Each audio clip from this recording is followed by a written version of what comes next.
Hello, my name is Lonijonli, and welcome to Hello Creators. I got the idea recently to create a podcast and feature some interesting creators.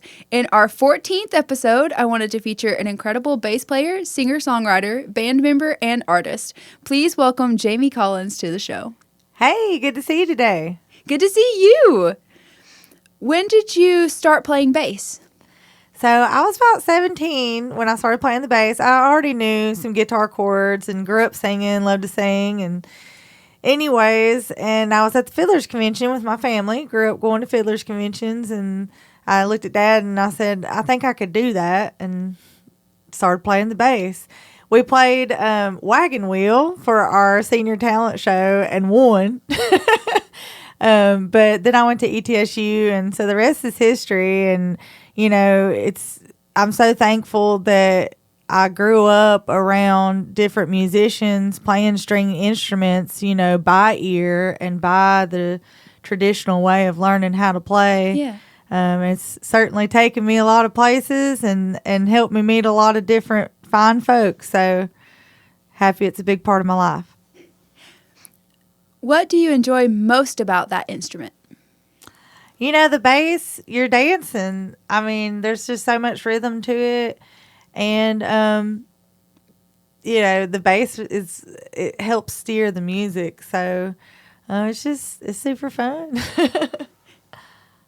And I love watching you play. Like, you're so animated, too, when you play. You're not just standing there, like, deadpan. Like, you're actually getting into the music, and I love that. Well, there are so many amazing bass players that, I really look up to, like Edgar Meyer or Missy Raines. And, I've been very fortunate to get to watch different folks play that are animated and, move with music and help tell the story through your facial expressions or, how you're playing your instrument. So it's super fun.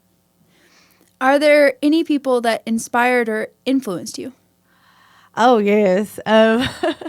Again, like I said, I went to ETSU and then my family. So my dad, Tony Collins, was an amazing musician.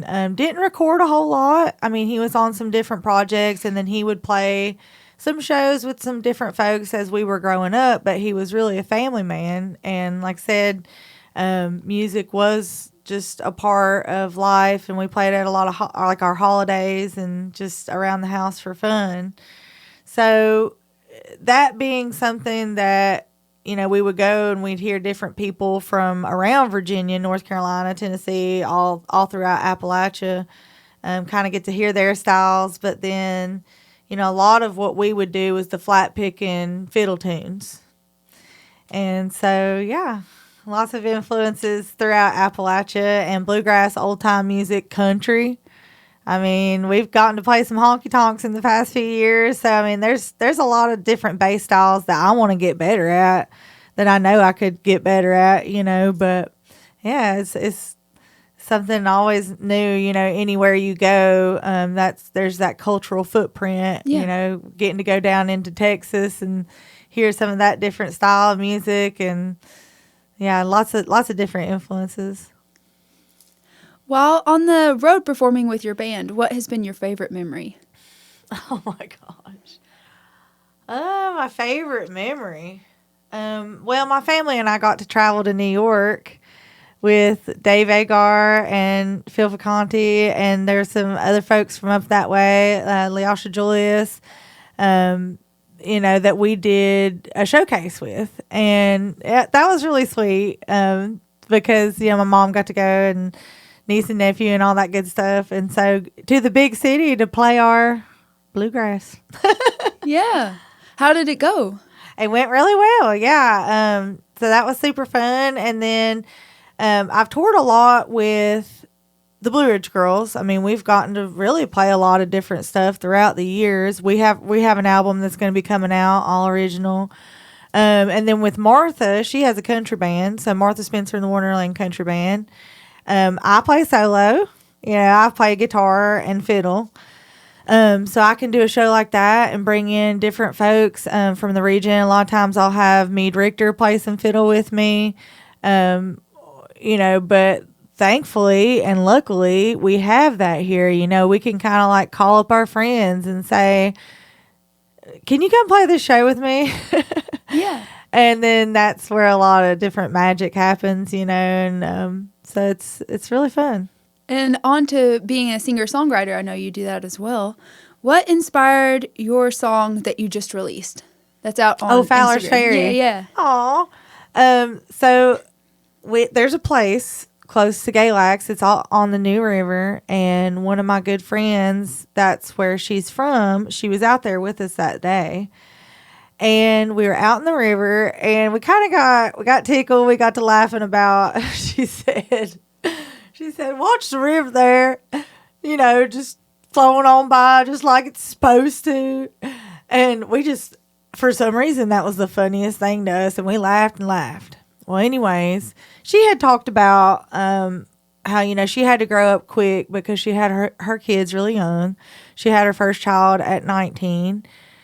And so that's where their early days were. Anyways, and so later that day, we had just had so much fun, and it was such a sweet place. It's one of the few places, that you can kind of just go to on the river, and it's so beautiful. Places like that help you believe that fairies are real. Yeah. But Fowler's Ferry, I got my friend Mason Winfrey to play auto harp on. And then Cody Jackson is playing some clawhammer banjo on there. Great clawhammer banjo player, great musician from up around Wytheville, Virginia. And just trying to create different sounds from lots of different folks, throughout the region, and create sort of that musical scrapbooks of my originals is pretty fun. I'm loving that, and that's what I've really been trying to focus on with this next project. Do you have a favorite song that you've written?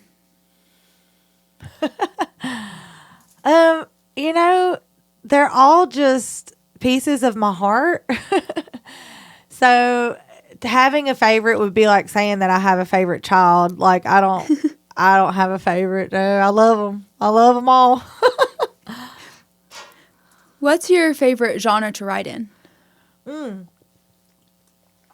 Well, I like songs that sound like, old church songs, really, or some of the classic country. Like I've been enjoying writing in like a classic country sort of waltz style.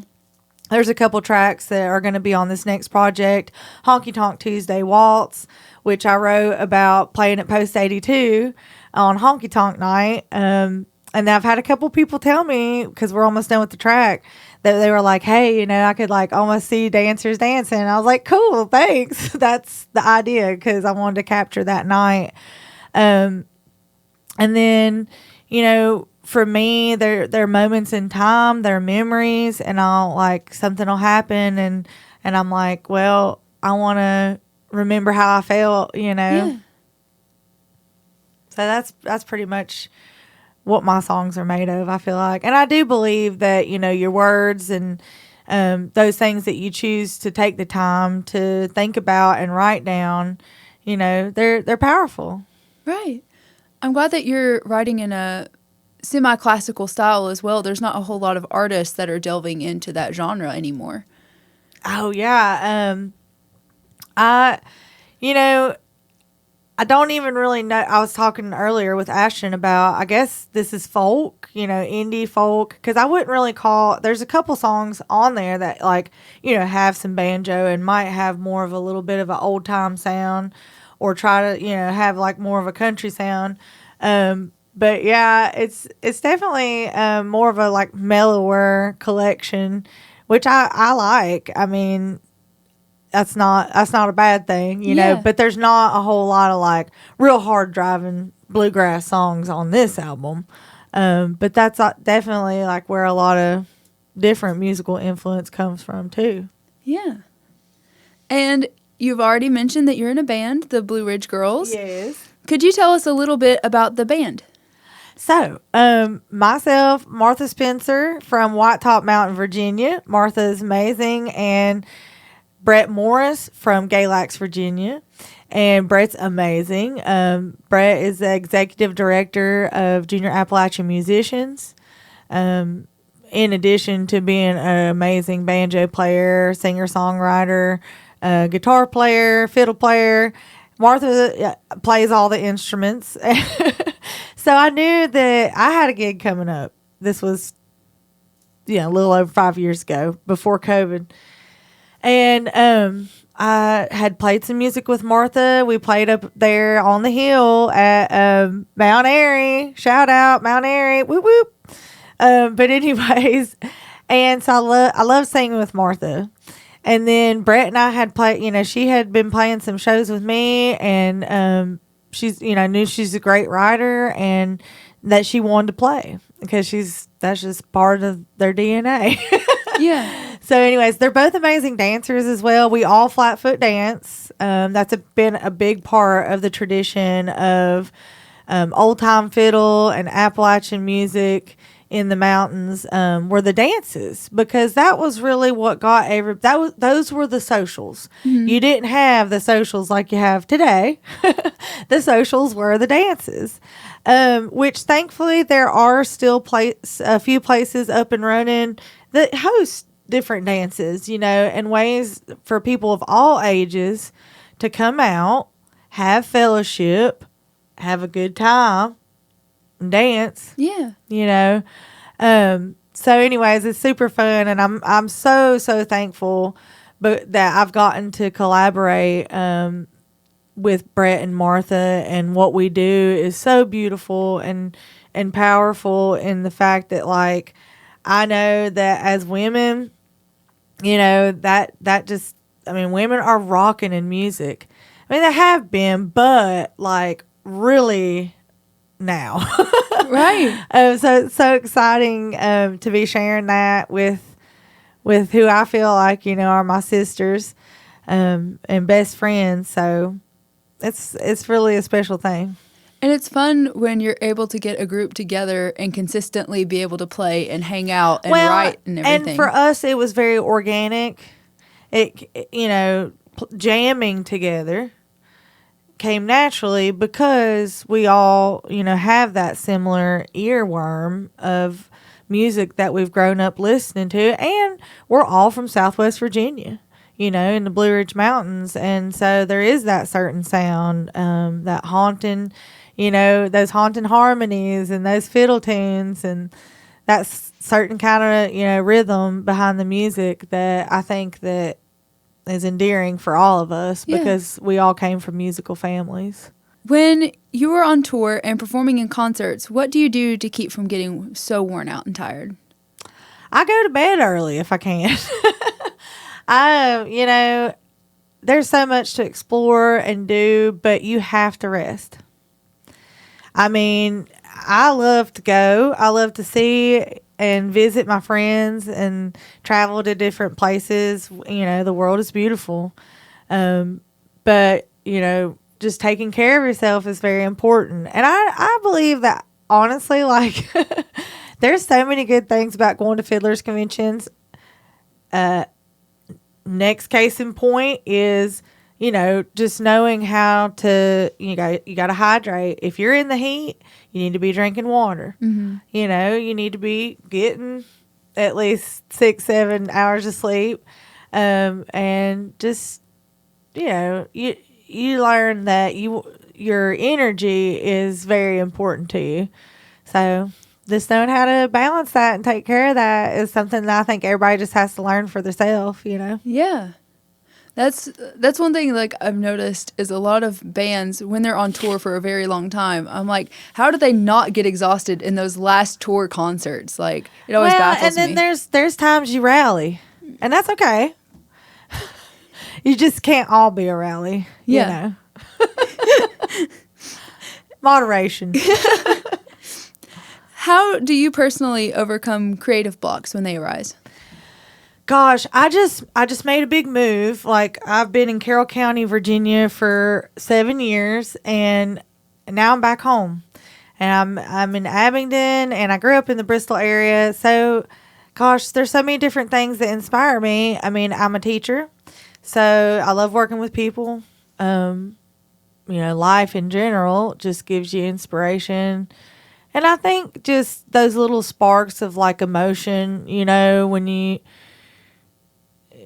something really strikes you, or there was something really sweet, there was something really special, or gosh, I had the best time of my life last night, like whatever it is, and just knowing that like, well, that's going to resonate with somebody else, and it's all part of the human experience, and just exercising those skills too. I mean, I don't do it enough. I need to sit down with a pen and paper like every day. But moving, I think it's definitely like, I feel like there's a song of brewing. I'm in my new place now, and I'm like, it's time. I need to write a new song.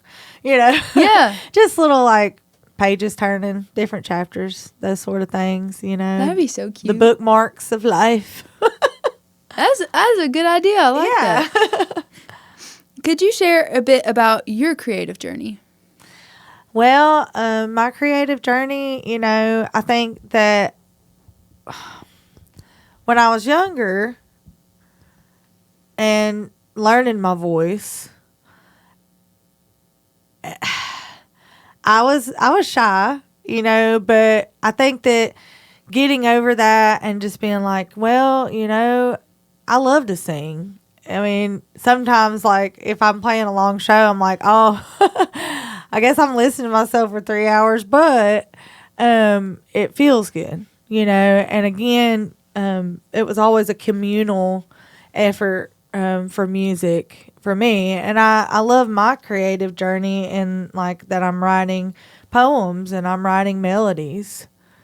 But I also just love playing music with other people. Like, it's fun. Yeah. It's a social experience. So all of those things make up why I love playing, and it takes you places. And gosh, I mean, I've still got so much to learn, but it does make you feel good and confident. Music works so many different parts of your brain, and I've had a lot of different self-reflection because of my music, and so it's all a process and it's always changing, but I'm hanging 10. I'm having fun, and I'm going to play as long as I can. I mean, there's so many different amazing artists. I even just think about that sometimes. I'm like, okay, well, there's only been recorded music since the 20s, and here we are, almost 100 years later.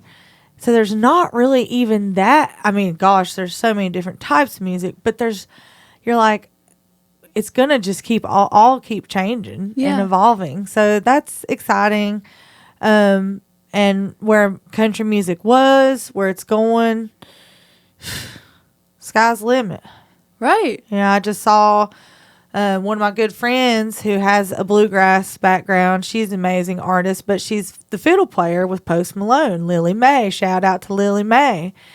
And yeah, I mean, people want to see real music. They want to be entertained by authenticity. They want the real thing. Right. And I think the real thing, like they say, the cream always rises to the top, the real thing. I mean, you just can't deny it. So if that's what you're listening to and what you're after, I mean, it's out there. Billy Strings, I mean, it's amazing. The show is incredible. I've gotten to go to a couple different ones, and it's just like so exciting to think about where our music has come from and where it's going. Right. Like, Chris Rose, I have no doubt that you remember him. I remember he said he went to China at one point, and they absolutely loved country and honky-tonk and Appalachian music. So that even the genre is going worldwide, which is awesome. It is. And I mean, I think so much of what it's America's music. And then it's like jazz and all these different things. So yeah, it's kind of the best. Right? Right. It influences so many other genres as well. Mm-hmm. What is the best piece of advice that you have ever received? And what is the best piece of advice that you could share? Oh, wow. So my dad used to always say, part of being a good musician is really being a good listener. And you always want to contribute to the sound that's happening, So love that and try to always do that. And then best piece of advice I've given is, be patient with yourself when you're first, because I'm a teacher. I've worked with a lot of kids playing music. The timing is the most important thing. I always say that to all my students is timing's the most important thing. And yes, it is hard when you're first starting out, but you will get it if you just try to be in time. And you'll feel it. And eventually it'll just be second nature, just like pedaling a bike or whatever it is that's second nature's to us. So, I think as a teacher, it's just like, stick with it and you will find your sound. That's the best piece of advice I can give people. And just to not be critical on yourself and know that it's like an expression of your soul and it's healthy for you to be doing it, So, yeah. And just have fun with it. That's a really good piece of advice. Oh, thank you. I love that. What has been your favorite project to work on? My favorite project to work on? Well, with the Blue Ridge Girls, it's very special, the project that we're putting out. We've got one single out from that project right now called Blue Ridge Mountain Bound. And then we're going to be putting out another single August 4th, Rivers of the New. And then we're putting out another single, I believe, in September or October, one of Brett's originals called Mystery. So the fact that it's all original, the fact that, we've been a band and that we've really made a lot happen in a short amount of time. I mean, but we all have similar backgrounds. And so I'm excited to share that with folks. It was really special to create and have a couple recordings with my brother for Bristol Lightning. My brother plays with Bristol Lightning. Blake Collins, amazing mandolin player. And Blake can play various instruments, but that's his instrument in Bristol Lightning. And Dave Edgar. So doing that with them. And then, my project that I worked on and released in 2022, Enjoy Life. So I decided I wanted to try to make a CD, try to make a record whenever I had moved up to Carroll County and I was working as an elementary school teacher, which was so fun. Loved it at 2 schools. Super busy, of course. I mean, I had over 500 kids a week, but Woo! I was like, hey, I know some people with a studio over in Cana, and I know that Eddie's a good engineer. I trust their ear. I'm going to try to do this. I'm going to try to record. I have written some songs. I'm going to try to record some songs. And I already had like 2 tracks from Matt Smiles' first studio, the Buds recording studio out near the racetrack that I'd recorded with Nate Leith, amazing fiddle player. But so I saved those, brought those in, and then I just built upon it. I brought in all these different musicians that I had met through the years playing music. Some of those musicians include Mason Winfrey, Mason Vibe, Martha Spencer, Brett Morris, Andy Eversole, Ryan Eversole. They're from North Carolina. So it was really special because it was all these different people from different places of that time period. Yeah. Mallory Blackwood, she was my roommate at the time. She sang some harmony on there. And yeah, it's just really special just to kind of capture that. My brother's on there some. And the different songs that I used, I have some originals on there, like What If, Smoke Rises, Simplicity. Those were all like really old songs from college. Enjoy Life was the newest song. That's the title track of the album. And I had wrote that during COVID. But I was just kind of trying to, what is good about being home, because everybody was home, Yeah. And it's always good to be home, because there's always things to be grateful for, as long as, you got your health, you got your mind, Right. and you're safe, So anyways, that project is always going to be like, wow, I learned so much Yeah. doing the project.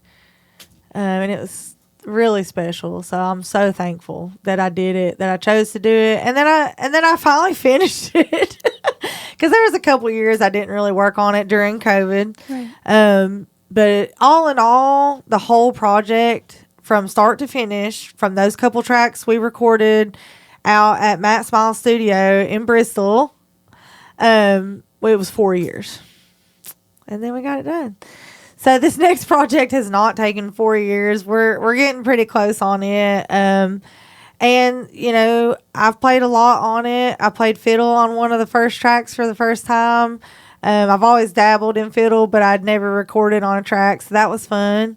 And I'm proud of the songs and the people that are playing on there with me. I mean, it's just, I feel so lucky again, to be able to just like call somebody up here in Bristol or Abingdon or, Johnson City, Asheville, and say, do you want to play on a track? And what's your rate, and get them on there and make a little scrapbook. So that's what I'm working on. And where can the audience find your music? On Spotify? I'm on Apple Spotify. Music? Yeah, I'm on Spotify Music. I've released some singles in addition to the album Enjoy Life. And yeah, you'll find me on there. There's some YouTube stuff out there, the Blue Ridge Girls dancing and different stuff. But my music you can stream on iTunes or Spotify. Nice. However you say that. How has being a creative changed your outlook on life? I think that knowing that everyone deserves to be heard, everyone deserves to feel like their feelings matter, and you can sing about it, you can write about it, you can paint about it. Those are all really beautiful gifts and ways for us to understand the human experience. So being a creative is exercising those ways of, whether I've tried to paint a little bit. I wouldn't say I'm a painter, but I did pretty good. But, just anyway, like if it's a craft, if it's singing a song, if it's making bread, whatever it is that you do that's creative is good for your soul, your spirit. Any upcoming projects or productions in the works that you could share with us? So I'm really excited about exploring, collaborating with different people throughout this region of home, of Abingdon, Bristol area, Johnson City. I've got a few different things coming up. Going to be up at Sweet Bay, the Water and Hole up in Abingdon, and then I'm going to be at the casino for brunch. And Ashton Brown's going to play that with me. And, he's an amazing keyboardist and plays in several different worship groups. And, I just think it'll really fill out the sound. Meade Richter will accompany me a lot of times. But different shows coming up. I'm actually going to be filling in some bass with Music on the Square in Jonesboro, August 15th, I believe. So the schedule is a little chiller this fall because I am starting a new job right now too. I teach, so I'm starting to teach grade level and going back to that for a little bit, in addition to continuing to play. But yeah, lots of different things to look forward to in the new year as far as releasing music, doing some videos. Hopefully, I've got a single that's going to be coming out with my good friend Anthony Childress, and he lives here in Bristol, and just great singer-songwriter. And it was, gosh, something super fun that we got together. He was like, I've had this song for a long time, and I think that, you could do something with it. And so I just added a verse to it. I mean, he had already wrote the song. He says that we wrote the song, but he wrote the song. Anyways, and I'm excited for folks to hear that, because it's good. And we've got Dave Agar on the cello on there, Mark Shimmick on the mandolin.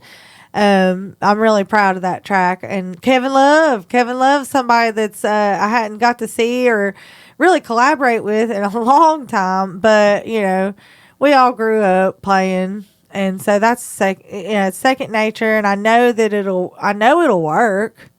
I know that certain people, I can just be like, you want to listen to this and try to play on it, and then it's going to sound good. Yeah. So anyways, that's been fun. Totally looking forward to all that music, all those projects coming out. Thank you. Everybody be on the lookout.